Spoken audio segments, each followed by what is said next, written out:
Hello and welcome to VOD of Consciousness with I accidentally hit the menu tab with Sientir. I am Sientir, and I mispronounced my name, Sientir, and you can support me at patreon.com/Sientir, and there should be a link to a Discord server in the description. And we are here to go find visit the ruined statues of the Arid Sea. So we just need to leave out into Skyward Reach, which, as you might notice, is not the Arid Sea. But who's counting? Yeah, okay. Hydras have a bunch of meteors because that's what Hydras do. They are elementalists for whatever reason. So we're gonna need to journey south. This character's not explicitly been on this route. In fact, this character's experience in the Arid Sea has entirely been coming there from the Eye of the, or from the Desolation. So a bunch of big old statues. The Arid Sea is a very interesting location. We're gonna have to fight some of these guys. Hopefully their copious fireballs and meteors do not cause us too many problems, although that is definitely a possibility.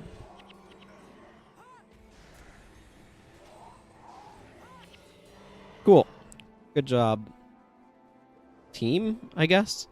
We're doing fine. I don't think this is going to be too dangerous, actually, but Hydras are certainly annoying. Nothing else.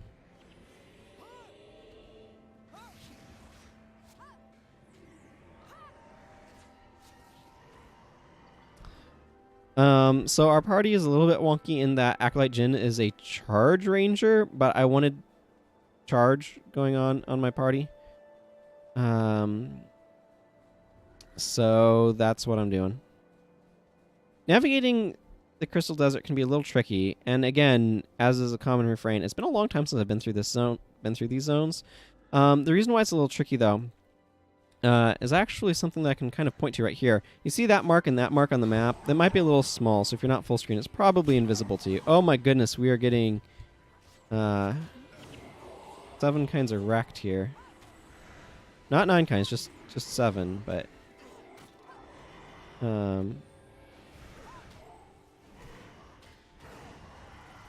okay, everybody's alive, so that's good. They meteored us to knock us down repeatedly and stacked AoE damage on us. I'm going to wait a little bit for Dunkora to regenerate energy.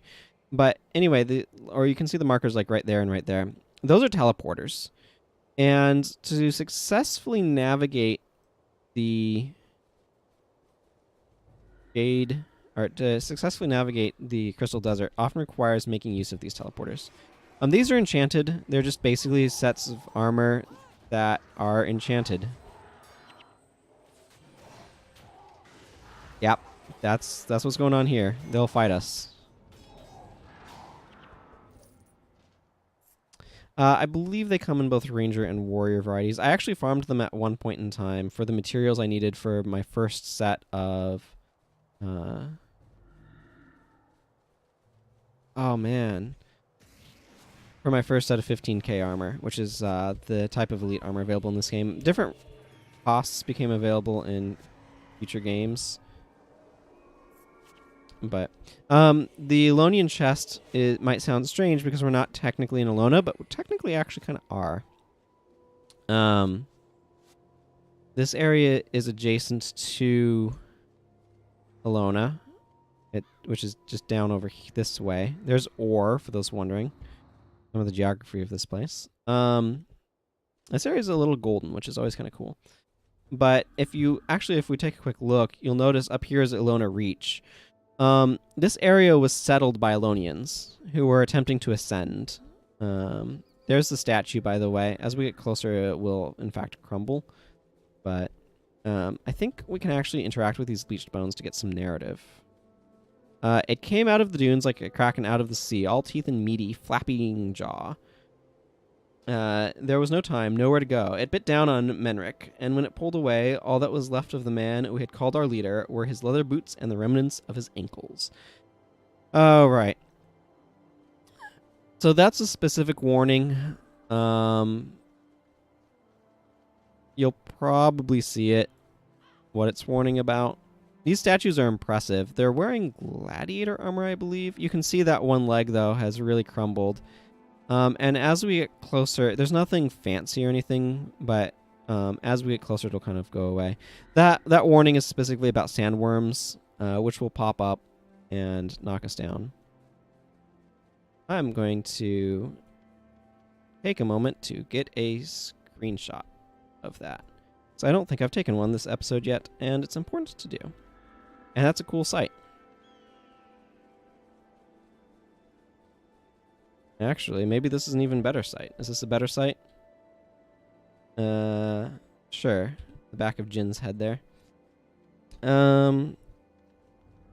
So as we get closer, yep, there goes the statue. Just at a certain spot, it's up, and another spot, it's fallen on its back.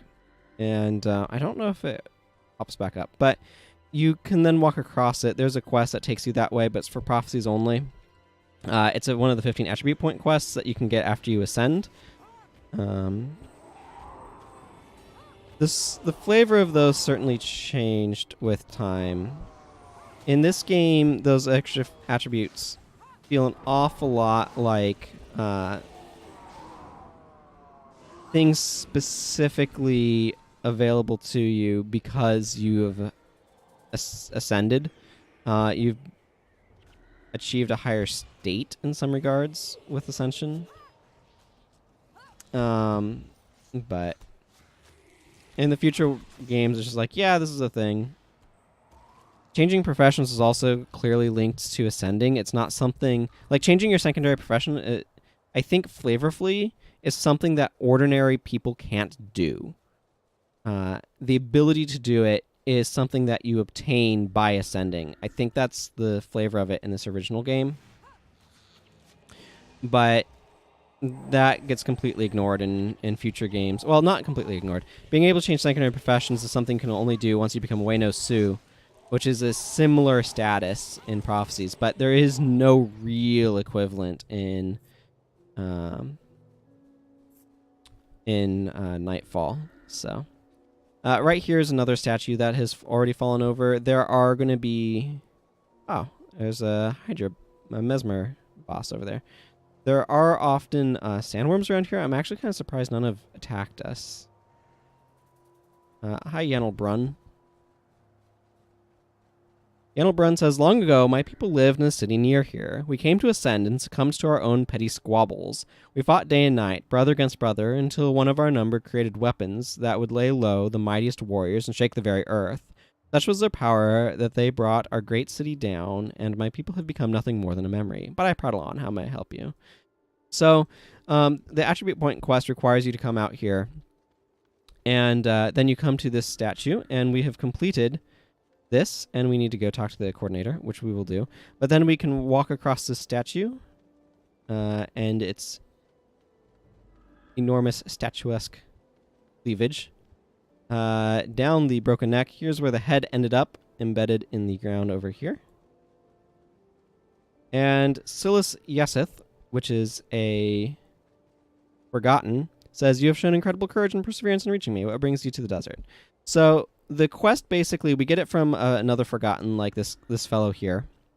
And he tells you to go see this guy. And that requires you to come out here. I don't remember the details of it because it's been a very long time since I've done that quest because my characters are all have done it already. Because you don't want to be short attribute points, let me assure you that one. But beautiful place out here. And as you recall, if we go down here to this corner, off that, is it off that direction? Yeah, off this direction over here, we can actually go to the Desolation. So, and from the Desolation, we could actually see that statue off in the distance. So I think it's probably not that far away. And it'd be interesting to try to overlay the maps a bit. But anyway, we need to go to Lion's Arch at this point. So I'm going to go ahead and go back to Lion's Arch. What's my inventory doing? My inventory is empty. Okay, cool. I need to go talk to High Festival Director Stoom. this guy's named after John Stumme, who was the man in charge of the live group that was maintaining this game when it was what's the right phrase? When Guild Wars 2 came out. So this is celebrating it, and that's how he put himself in the game. I can see from the look on your face that your latest journey has been a success. The memories of your travels will go with you as you continue forward. In addition, here's a token to remember this festival. And I can thank our coordinator here, Terran. He gives us the Proof of Flames from the Flameseeker Prophecies, a memento of your journey to some of Tyria's famous locations. Flynn, Sworn of Winds, and Embark Beach may be interested in it. So, we're going to go ahead and go to Embark Beach to visit this person who may be interested in our little item here. And we're first going to have to pop by one of these Shinlai chests. How am I doing on my quests? These are awful. Okay. That's fine. Augury Rock is one that I have, but that's fine to do later. Okay, so I'm going to go ahead and conclude things here. I'm going to put my extra Wayfarer's marks in there too. I might turn them in, though I'll need to turn in more later. Okay, so I have all of these. Let's talk to Flynn, Island Sworn to Winds, who says, have you heard of the Wayfarer's Reverie? It is a festival celebrated across all the world in honor of our travels in life. Take a moment to remember the adventures that have brought you here, and imagine the ones you will experience in the years to come. There are countless paths in life, innumerable places to see, thousands of memories that you have gained, both good and bad. Take this chance to remember all of these. You yourself have traveled far, even to reach this beach. I wonder, though, if you really consider yourself a wayfarer of Tyria. This festival is an excellent time to forge new paths or retread old ones. Bring me proof that you have journeyed across 4 regions of Tyria, and I will give you a reward worthy of the many roads you have walked. Here's the proof you describe. So I knew from the start that you had it in you. In exchange for these tokens, I can offer you a selection of Reverie gifts. The first is a rare weapon, which I have already obtained, and you can only obtain that once on your account ever. But the first is a rare weapon that will safeguard you on your journeys, but once you accept, I shan't offer it again. I have other items if your armory is full, relics from my own travels. These fragments of the mist depict a tale from beyond our Tyria. Choose one, and may it help you grow your own legend. So there are 4 options available to me. The Reverie gift, by the way, is a torment weapon, which is a very rare weapon that is hard to get from the realm of torment. So I got that already many years ago on my monk named Sientir of the Void. So I can show that to you later. But first, let's do this. So here are our options. Our options are 3 Legionnaire things. These are all themed off of Ritlock Brimstone from Guild Wars 2. So we can get a miniature of him. We can get an Everlasting Tonic that turns us into Ritlock Brimstone. But we can only use it in town. Or we can get the Legionnaire Summoning Crystal, which allows us to summon Ritlock Brimstone effectively. Not named Ritlock Brimstone or any of that, but summon him to this game. It has unlimited uses, but it costs an experience point or a skill point each time we use it. I have 25 skill points on this character. Many of my characters have many more. It's not a huge cost. And then we can get the Legion Loot Bag, which has some consumables in it. These are worth a decent amount in game, but I think for this first one, because I can do this again next year, I'm going to go ahead and go for the Summoning Crystal. The miniature Legionnaire would be interesting. I don't care about the tonic, but I have enough miniatures right now, so I don't want to consume more inventory space with that particular type thing. Let's go ahead and get this. This unique item will summon a Char Legionnaire from the mist to fight by your side. This crystal has unlimited uses, but because of the ally's terrifying strength, each invocation will cost a single skill point. Use this power wisely. I trade my tokens for a Legionnaire Summoning Crystal. Here we go. And now I have this crystal. It lasts for 30 minutes or until slain in combat. It can only be used once every 10 minutes per character, and only one summoned ally from a summoning stone can be present in an instance at a time. It can only be used in explorable areas. It costs a skill point to activate. Here you are. Enjoy the rest of the Wayfarer's Reverie, and may our paths cross again before next year. So I'm going to go ahead and carry this on this character, I suppose, because I'm using this character quite a bit right now. But I don't have... I'm not going to be using that anytime imminently.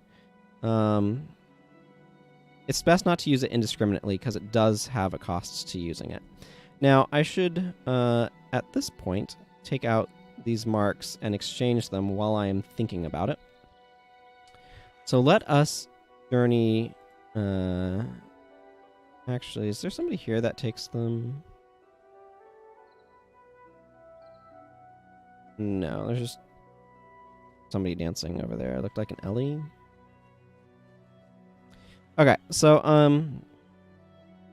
what I'm planning on doing is doing some stuff in maybe we should just close this out by... I'm not sure. I'm trying to think about what I want to do. I want to talk to the festival Reverie prize distributor. You very Canthan-looking lady.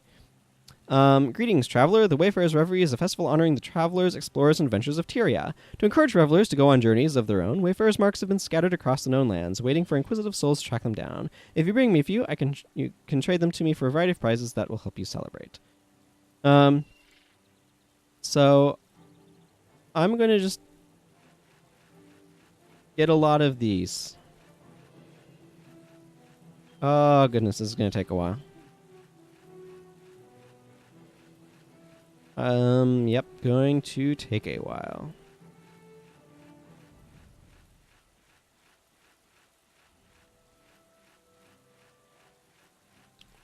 I don't have a lot more to say about it than this is going to take a while. Okay, a while taken. Okay.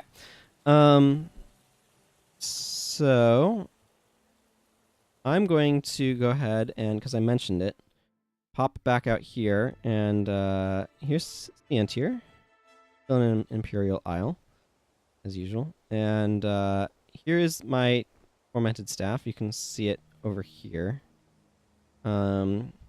Let's go ahead and go into... out here is fine.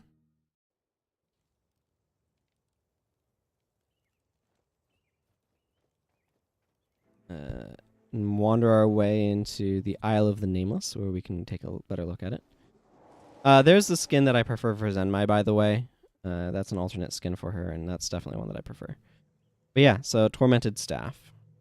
Looks pretty cool. Has some visual effects on it. They cast Windborne Speed on you, which is a buff that makes you run faster. But anyway, I figured I might as well go ahead and show this off. So that's what I got from the thing the first year. There's Tormented of each weapon type.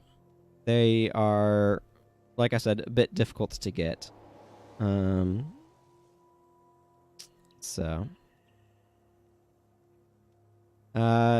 There's Livia in a different outfit, too, because this character has people in different outfits. Go figure. Anyway, sometime I'll probably play on a monk for y'all, because monks are fun to play, very different to play. But, yeah. So, and this is Sientir proper. So, and that's actually with the cape on. I often have the cape off, but that's what the cape looks like for my guild. Okay. Jumping back over to the Paragon that I've been doing everything on. We have a few moments more. So what I want to do next time is I'm going to go to back through Commodon, and I have a boss that has a skill that I want that is easy to get to from here. So I'm going to go ahead and go to this town, and you know what? Honestly, we have enough time. I need to switch a few things around real quickly, but we have plenty of time. So I'm going to go ahead and put on my Signet of Capture. Apparently take a moment to put my build back together after it was so unceremoniously flung to pieces. What do we want on? None of these things matter too terribly much. So let's just throw on this and, man, I don't get another PvE only skill, so...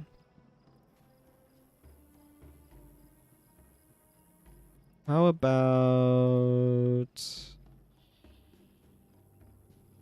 Sure, natural temper. Okay, so I just need more people in my party. So let's add back on... Vec...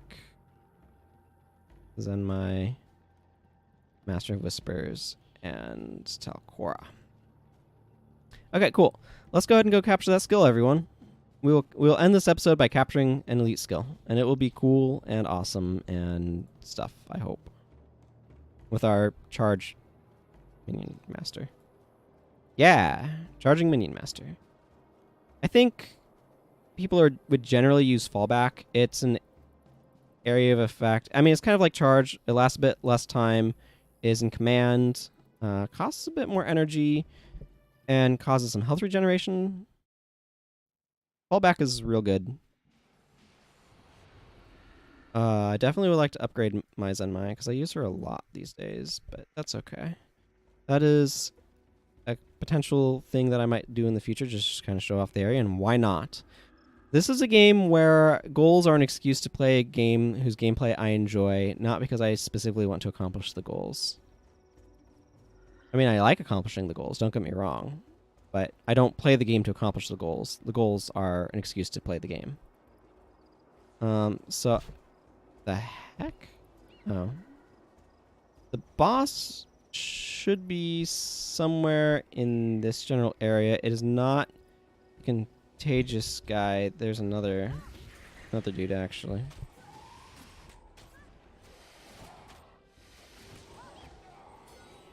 Believe it or not, that I'm coming here for.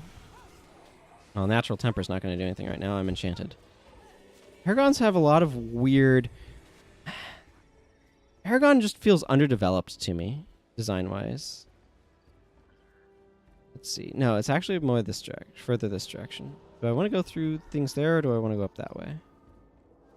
You know what? Let's just go through this stuff here. So I make sure I don't miss anything. There is a Corsair boss over there that has a very powerful bow attack. I don't care. I'm not getting that.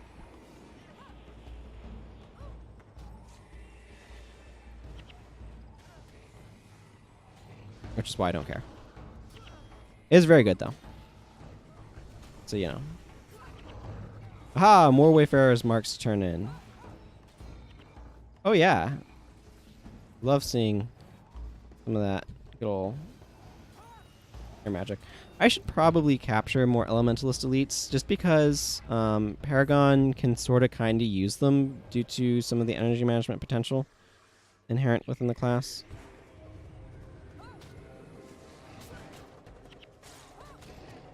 Does this not work if I'm hexed? No, it's just enchanted. Okay, that's good.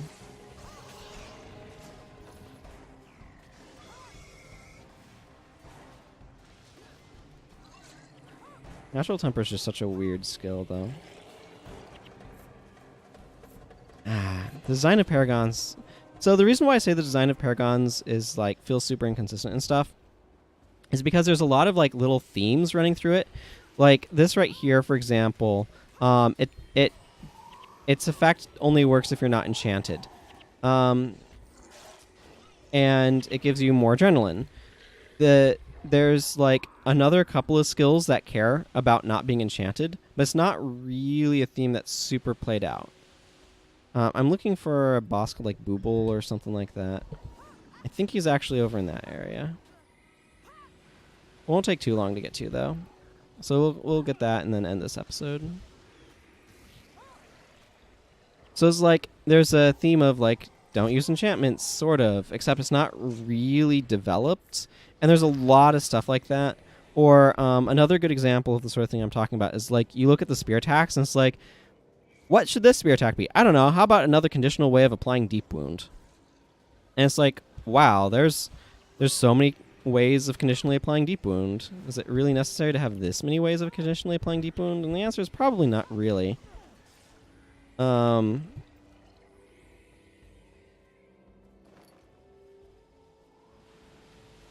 Booble, Ice Hands. We've lost our minions, but that's okay. They aggroed on some other random stuff. But if you look at Spear Mastery, conditional deep wounds, conditional interrupt. Let's see. Conditional deep wounds. Conditional deep wounds. Conditional deep wounds. Yeah, so it's like there's... Oh, and this elite, which is conditional deep wounds, technically, as well. Did we get... Oh, yeah. That looks maybe boss-like. Oh, I'm able to use my Signet of Capture, so... This right here is pretty cool. If you're wielding a cold weapon, your attack skills also cripple, and you transfer condition from yourself to the foe. So that's a really cool elite skill. That's why I want an Icy Spear, is to be able to make use of that. And I mean, just having an Enchanting Spear in general would be useful. So I'm going to go ahead and call things there. Thank you for joining me.